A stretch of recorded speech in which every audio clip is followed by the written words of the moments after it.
Hanging with Hennig, 97.3 ESPN FM, the 97.3 ESPN mobile app powered by First Bank. See us streaming live on YouTube and X in the Dr. Squatch virtual studios.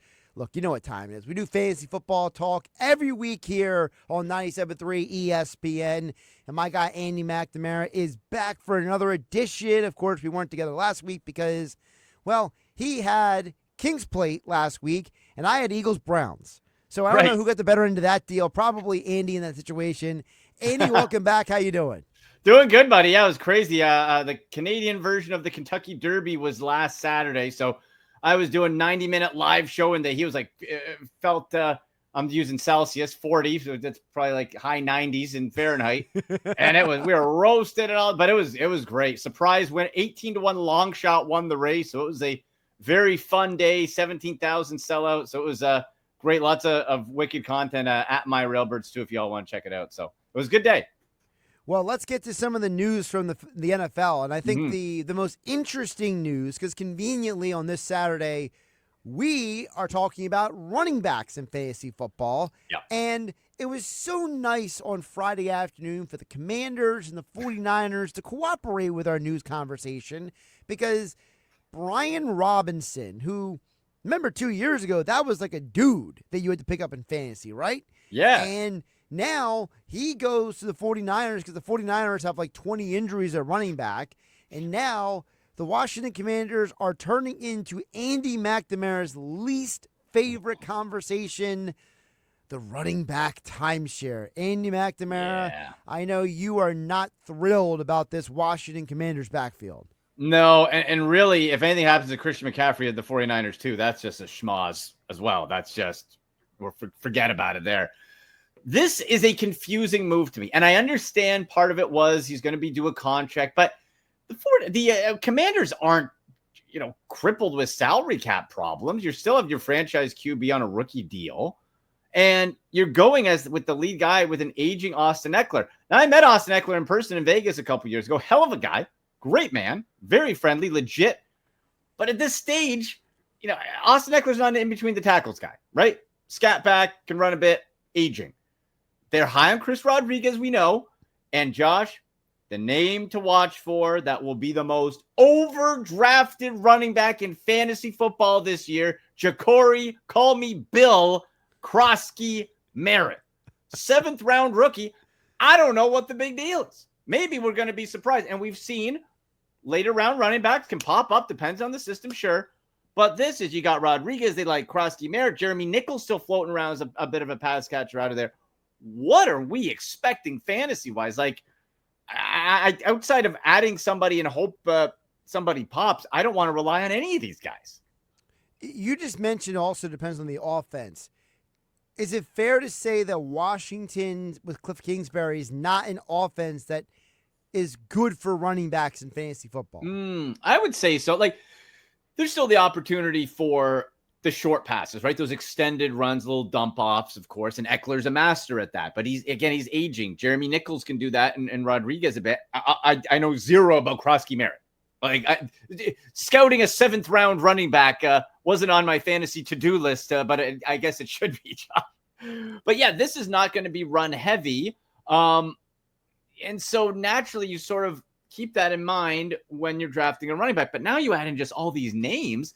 Like, I guess I would take Eckler first out of them, but am I confident that I can have him as my RB2 in fantasy? No.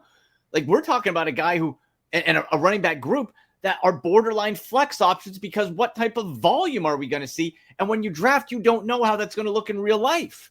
So we're not going to have a clear definition. You can pick your guy, but come week 4, you might look like, oh, I picked the wrong one. Or maybe you fell backwards into the right one. And I think that's where people are wondering out there, like, when you look, if you have your fantasy football draft coming up, the 97.3 ESPN fantasy football draft is coming up this Wednesday, by the way. We'll be broadcasting live right here on my YouTube and X from Yuri's in Wildwood. Andy is stuck in Canada right now, so he won't be able to be there. I won't be there. I'm so disappointed. You will be there virtually. You will be joining us as you were last year on the stream. Was a lot of fun, so I encourage people to tune into the stream again this year. You'll be there. We have a 12-man league for the first time in a few years. I think it was 2018, 2019 was the last time we had a 12-man league. But all 12, we got them all lined up, and we want to thank Yuri's and Wildwood. They're going to be hosting us for our draft party, and you should be like us. Go to Yuri's to schedule your draft party with the happy hour menu, the wings, the buffalo nugs, the whole 9 yards. Yuri's and Wildwood, we thank them for allowing us to host our 97.3 ESPN draft party. 2 years ago, Andy was the league champion. I got the ring right here, by the way, Josh, if you want to see it again. Yeah, go I ahead. keep it handy. Show it to the folks watching on the stream. There you go. Handy. Yeah, I tell you, I might have to drive down. That food sounds delicious at Yuri's. Yeah, trust me, you're going to be. I'm missing out. I already know that you're going to say at some point, probably like in the second or third round, you're going to be like, I'm hungry. Like I know. I'm going to be seeing all the food. What am I going to be eating? I don't know. Okay. I don't know what your family feeds you, but No. but back to, so when people are doing their fantasy draft, like we are at Yuri's and Wildwood, you're looking for running backs, but a guy like Austin Eckler, right? That's a guy that's probably like 10th, 12th round at this point. Gotta be, and really only for PPR. You're not touching him in standard. Like if it's not PPR, we're not interested really. And really, to be honest, if you're in a standard league, not PPR, I'm not interested in any of the Washington running backs, except maybe this Krosky Merritt guy who I don't know what the hell he is. Right? Maybe he is in between. I don't know. But no, he's a PPR guy. He's somebody, again, you want to have drafted your 2 starters, and then if Austin Eckler's there, go grab him. Like that would be a high-end option, fill-in, flex type compared to what's probably left at that time in the draft. But certainly, we're not relying on Austin Eckler or any of these guys to be one of your top 2 running backs. All right, so let's dig into the running backs here. We'll get to a little bit more NFL news near the end of our conversation. But obviously, a lot of people, they're preparing for their fantasy draft. This year is interesting because the traditional names of years past, Andy, they're no longer at the top of the rung, right? Mm-hmm. In past years, your Christian McCaffreys, you would pick him maybe number 1 overall, right? Yeah. Maybe you would take Saquon Barkley, but we know guys who have 2,000 rushing yard seasons never have more than 1,600 the next year. Which is still good. Still good. But Also take 16. But as a number 1 overall pick in a fantasy draft. Right. Yeah, and let's face it, Saquon and Christian McCaffrey have those injury histories. Now, Saquon's, we were chatting before, Josh, probably less likely, knock on wood, because he's not playing on that terrible Giants turf anymore. Right. But there's still a lot of wear and tear. Christian McCaffrey's a total wild card. I would say if you don't want to spend a high pick on Christian McCaffrey, go get Brian Robinson now for the 49ers as a handcuff, right? Like if you don't have McCaffrey, and maybe especially if you do, you want a handcuff. The trouble is with Kyle Shanahan, we know, he hates fantasy football, Josh. He just throws a skewer in there, right? He just he'll find some guy on the bench and he'll go for 200 yards and you'll drive yourself nuts. But that's the kind of angle where, do I chance taking McCaffrey and Saquon in the first round? They're going to go in the first round. Right. But do I take them? And this is one of the years that they're down. Or am I taking him? Maybe he's there at 5. Maybe he's there at 6 and I take him. And then, oh my gosh, I got a fantasy winner here. There's a lot of unknown. And that's the question. Do you do that or you swing on a young guy, Ashton Gianti, who's going to get a lot of touches in Vegas? Well, that's where I was going to go next with you. Andy McNamara joining us for our fantasy football conversation each and every Saturday here on Hanging with Hennig on 97.3 ESPN FM, streaming live on YouTube and X in the Dr. Squatch virtual studio. Andy, I will hashtag Ask Andy to you, which is Bijan Robinson is rated by a lot of people as the number 1 fantasy running back, but should he be? Yeah, it is close, and I look at it as this. Who gets I always say opportunity equals success in fantasy football. The question is, my number 1A, 1B is Jahmyr Gibbs. And if you just look at it with David Montgomery, your first thought is, as usual, it's Montgomery's going to vulture him. But that hasn't, Montgomery still gets his, but Gibbs still gets his. Right. So it's not necessarily the deterrent that it could be. Do we trust the Atlanta offense? Not really, but who's going to get the ball with Michael Penix entering year 2? I think Bijan is still going to get a lot of touches. I think he's going to pay off. My slight edge goes to Bijan Robinson with Jahmyr Gibbs as the 1B, but boy, it is close. And I might even be flip-flopping before the draft. And this is why, for me, I love Ashton Genty in the draft, because that dude's going to get the touches. He's going to get the volume. He's going to be the man for the Raiders, right? You know, let's be realistic. Outside of Genty and the tight end, Bowers. Bowers, thank you. I was drawing a blank on his name for a second. But aside from those two guys, it's not like the Raiders got a lot of weapons. You got Jacoby Myers as your top receiver, Josh. Jacoby Myers. Can he still throw passes? It's only value. Right. But that's the thing. When we're looking at the fantasy, the opportunity equals success for Giente.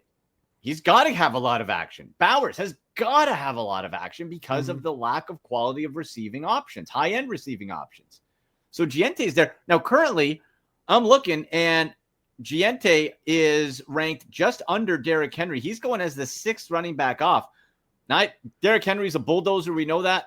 But, Josh, it comes for everybody. Time does. I'm thinking if it's between those two on the board, I'll take the young legs. I'll take Giente. You mentioned about Derrick Henry. Let's hit on that really quick. Derrick Henry says that he wants to rush for 2,000 yards this year. And apparently Lamar Jackson claims that he's all for and he's going to help him do it. But there's no way, Andy, that this team needs to throw their way back into the game. They're going to keep giving Derrick Henry his touches. Do you believe the Ravens are going to give Henry enough touches to make him valuable enough for somebody in the first round of a fantasy football league? I believe so, because the Ravens' problem comes in the playoffs when Lamar gets inevitably figured out. Regular season, you're going to have your opportunities to run the ball, right? You're going to have cleanup time, and it depends how heavily they really want to focus, because that's an individual goal. So do you want to be running Derrick Henry into the ground week 7, 8, and he's not fresh for the playoffs, or he could get hurt? That's kind of that balance. So I think there's going to be enough opportunities. I just wonder, there are so many miles on those legs. At some point, it has to end. Maybe it's not this year, but maybe it is. And Giente, fresh out of college. Now, he's got a lot of miles on the college front, but certainly not as many as Henry at the pro level. Right. Giente is going to get his touches, and Lamar said he's not going to run as much. He's still going to run. Geno Smith ain't running. Like, he'll jog a little bit, but he's not taking off. No, he's definitely not. So I think Henry is still, like, if you get Henry instead of Giente, I don't think you should be upset about it. But I just think the opportunity for Giente is higher. It's ironic that Geno Smith is probably the least athletic West Virginia quarterback of the last 20 years. Right. Good for I hope he does well. That guy got drafted, looked like he was a total bum, and resurrected this. So it's one of the feel good stories. By all accounts, he's a really good guy, and he is I believe he's the cousin of Jeremiah Smith of Ohio State. And Jeremiah Smith, folks, if you don't watch college football, I know your listeners do, but you know Jeremiah Smith. That guy would have been the first overall pick in a second at 19 years old this year. And I hope the new Ohio State quarterback can keep feeding him, because that guy is a freak show and he's only going to get bigger. He can't even be drafted this year. That's my Jeremiah Smith tangent. I absolutely love the guy. You must have been listening to us earlier, because we had Pam Maldonado an hour before you came on today, because you're usually 125 every Saturday. Right. Pam Maldonado of ESPN came on, and she said that she thinks Jeremiah Smith is a great bet for the Heisman Trophy this year, because she said that young quarterback, Justin saying he's going to feed Smith, and Smith is going to have a legitimate Heisman campaign. I looked up, and yes, Geno and Jeremiah Smith, the two share the same grandfather, and they both grew up in Florida. Geno has publicly spoken out about how much he is so happy that Jeremiah, his cousin, is playing well, and he hopes to play with him in the NFL one day. Ooh, boy. Can I also say the new Ohio State quarterback, does it not give you like an old ECW wrestling vibe name, like Just Incredible? It's like Just Insane, right? Like it's a bad indie wrestler name. He's like, here comes Just Insane. Do you know the story with him? No, I don't. I my got to gosh. look into it. I don't know anything. I'm still hung up on loving Will Howard. Humor me for a minute, okay? Yeah. Mr. Cleveland Browns over there. Andy McNamara joining us here on 97.3 ESPN. So for those who don't know, Sane was this massive recruit that Nick Saban landed at Alabama. Well, Nick Saban then retired. Sane did not want to go to Alabama unless Nick Saban was still there. And the new coach, Kellen DeBoer, apparently they met for an hour. He walked out and said, I am transferring immediately. Whoa.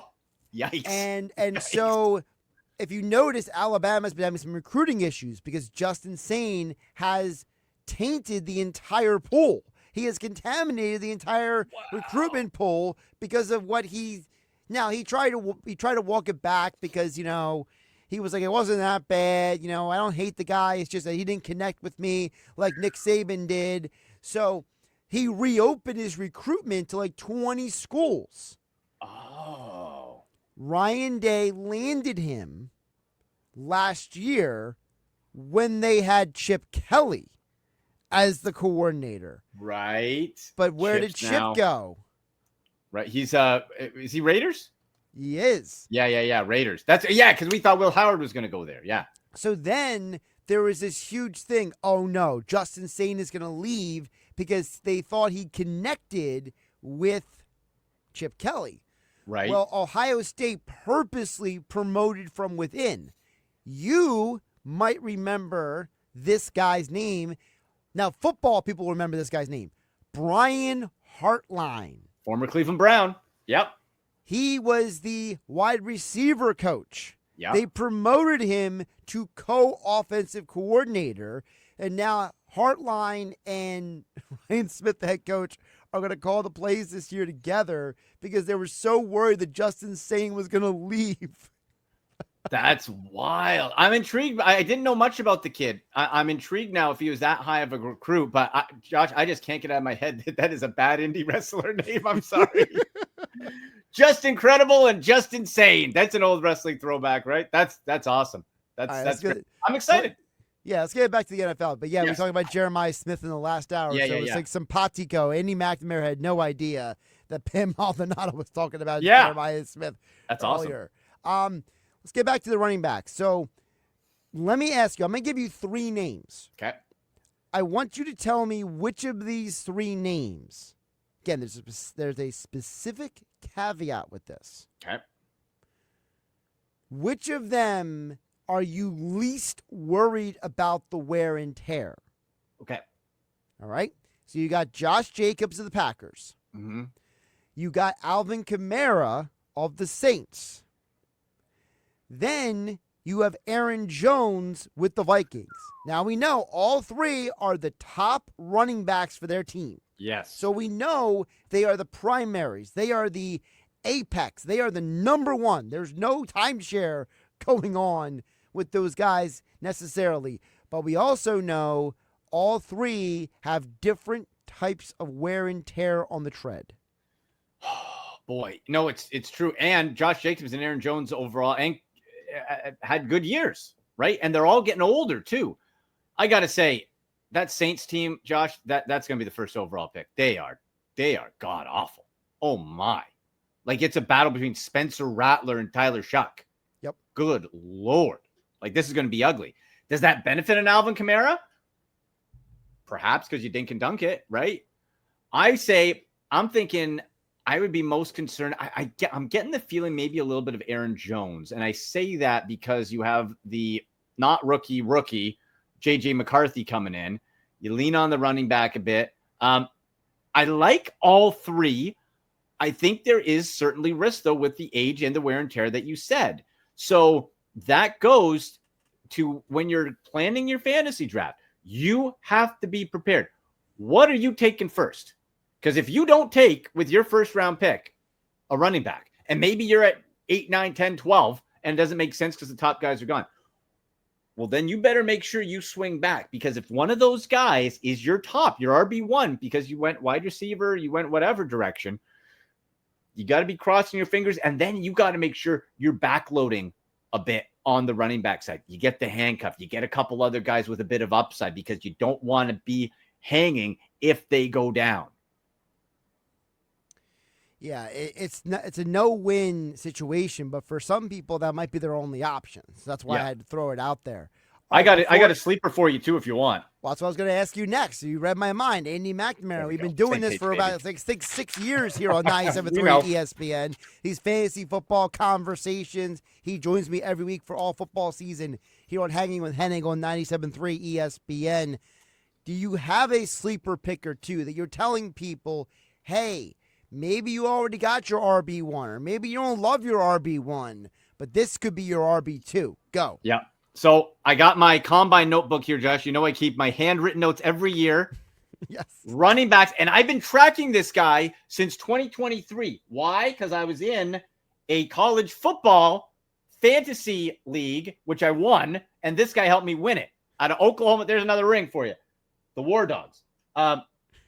Ollie Gordon, Oklahoma State. Ooh. This guy is going to be a stud if given the opportunity, and the opportunity is coming because he went to the Miami Dolphins, which initially bummed me out. But Devin Achane is injured. Jalen Wright, not healthy. Ollie Gordon time. Check out the size of this guy. 6'1", 3/8", 226. Guy is a bulldozer. 4.6140, not blowing you away, but that's going to be fast enough. Real life time, he is. Smooth strides, I wrote down. Had impressive Senior Bowl. Powerful, cutter, and decisive. And this guy in 2023 lit it up. You look at his numbers, you're saying, Andy, not too impressed last year because his offensive line all left and they stunk. Okay? So, the Dolphins' offensive line has to come up for him. But with those injuries, that's someone in the later rounds. People aren't going to be talking about it. But I've loved this guy since 2023, and I've been waiting. Ollie Gordon out of Oklahoma State with the Dolphins. Those two injuries are going to bump him up because right now the only guy behind him is Mike Boone, and no one wants to see Mike Boone. No. Sorry, Mike Boone. No. All right, let's hit on a couple of news and notes before we get out of here, Andy. There's a lot of speculation about what are the Giants really going to do at quarterback. People keep saying they should start Dart. We know that they have seemed to be pretty content or committed, or whatever word you want to use, to Russell Wilson to be the quarterback. How does that impact fantasy football? The Giants quarterback, maybe kind of shuffle, maybe not kind of situation. Right. Well, you have right now in their latest depth chart, Russell Wilson, Jackson Dart has leapfrogged Jameis Winston to be the second right now. And the thing is, I don't want to be taking any of these quarterbacks as my fantasy quarterback, but who is the best for the people around him? Malik Neighbors, who's banged up. Boy, and outside of that team still stinks, man. Oh, my God. Tyrone Tracy's your top guy. Singletary. Oh, my. Do I want anybody? It's Theo Johnson as the tight end. Darius Slate. Okay. I'll put it this way, Josh. If you're not Malik Neighbors, I really don't want any New York Giants. Like, I don't want any of them, especially not in starting roles. Like, everybody's no good. And so who's going to give Malik Neighbors, because that's the only guy we're interested in, the best chance? And I think that you go professional and you go Russell Wilson. Rookies make mistakes. Rookies throw interceptions, right? Rookies can make big plays, but they're going to make mistakes. Russell Wilson, I think, has proved still. Is he still the dynamic guy? No. He still has the arm, and he's a professional, and I think that's the way you go. You want Russell Wilson to start if you are a Malik Neighbors owner in New York. All right, let's go to the quarterback fiasco that is Indianapolis. Daniel Jones has been named the starter. Anthony Richardson is the backup. Guys like Michael Pittman, Jonathan Taylor, these are legitimate fantasy football guys. How does the quarterback impact that situation? Rookie Tyler Warren, real hot shot. I was a bit dismayed when he went to Indy. Look, we know Daniel Jones isn't great, but he's better and more consistent than Anthony Richardson, who is looking all of a bust, just all the bust. So when you're looking at the whole situation, Daniel Jones has flashed in the league. You know, he made the playoffs once, and he can use his legs. In a 2 QB league, in a super flex, Daniel Jones isn't a bad option as your second, right? So to somebody to distribute the ball better, even when Joe Flacco was in there last year, the few games, he was better for Michael Pittman Jr. He was better for those receivers. Josh Downs. I like me some Adonai Mitchell as well.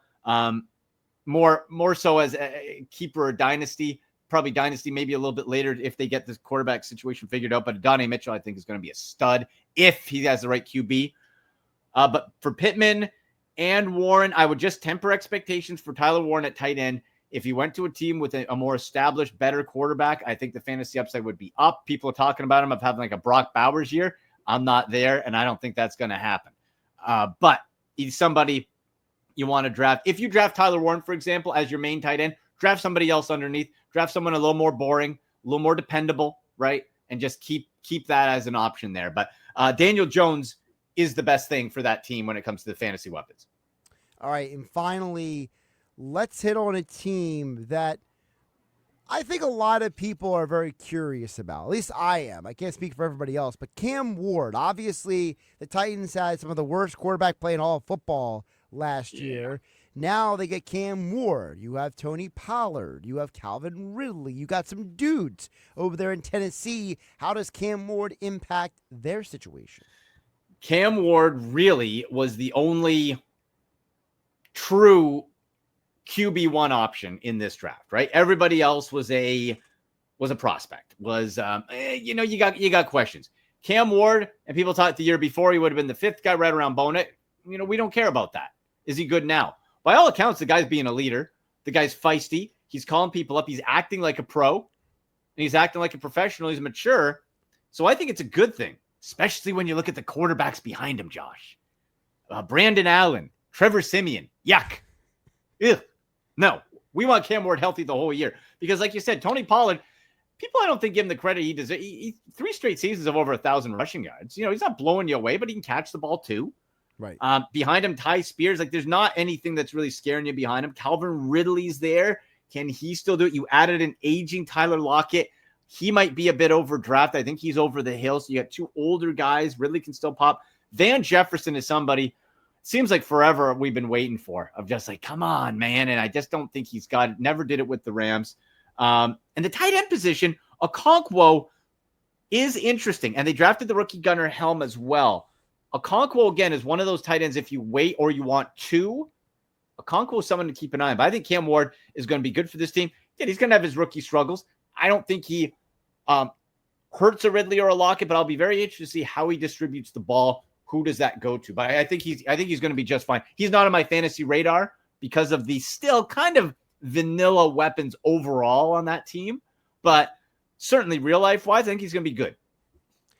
He's Andy McNamara, AndyMC81 on the Twitter X platform, at AndyMC Sports on Instagram. The Sick Podcast. Like, subscribe, wherever you get your podcasts. He's our fantasy expert. Joins us every week here on 97.3 ESPN. And he is, 2 years ago, was the champion of the 97.3 ESPN Fantasy Football League.